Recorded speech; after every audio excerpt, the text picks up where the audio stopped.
क्षितिज, कक्षा 10वीं का क्षितिज और उसके प्रश्नोत्तर।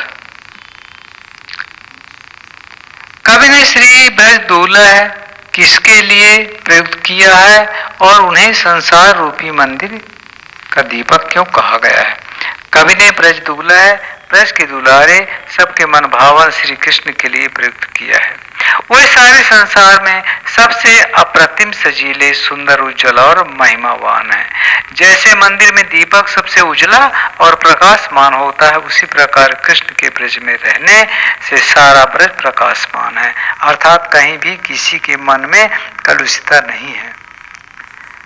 प्रश्न है, पहले सवैये में पंक्तियों को छांटकर जिनमें अनुप्रास और रूपक अलंकार का प्रयोग हुआ है। उत्तर है अनुप्रास।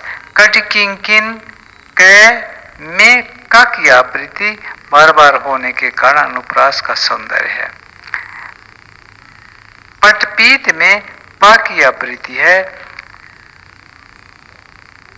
हिये हुलसे में ह की आवृत्ति है, इसलिए ये अनुप्रास अलंकार है। रूपक, मुख चंद्र, मुख रूपी चांद, इसलिए रूपक अलंकार है। जग मंदिर, दीपक, संसार रूपी मंदिर के दीपक, इसलिए यह रूपक अलंकार है। निम्नलिखित पंक्तियों का काव्य सौंदर्य स्पष्ट कीजिए। इन पंक्तियों का काव्य सौंदर्य स्पष्ट कीजिए।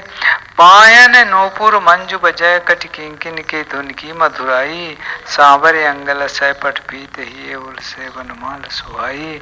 इसमें ब्रज दुलारे नटवर, नटेश, कला प्रेमी कृष्ण की सुंदर रूप छवि प्रस्तुत की गई है।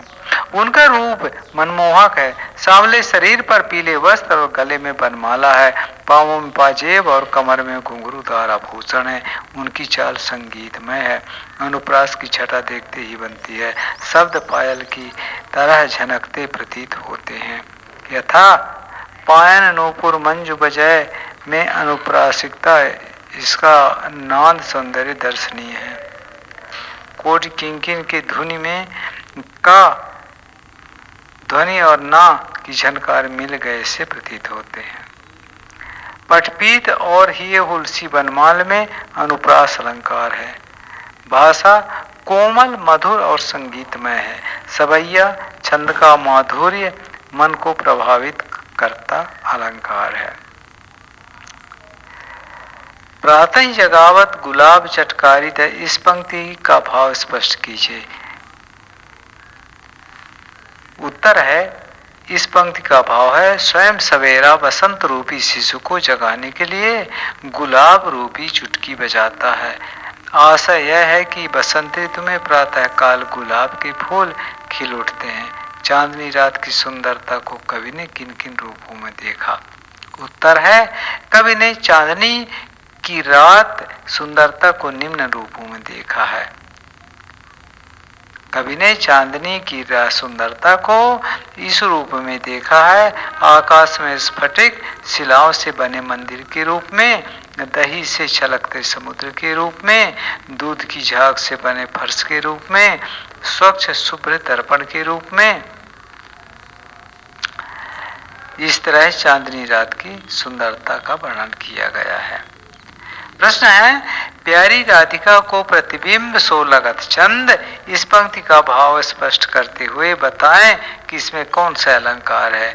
कवि का उत्तर है, कवि कहना चाहता है कि राधिका की सुंदरता और उज्ज्वलता अपरंपार है।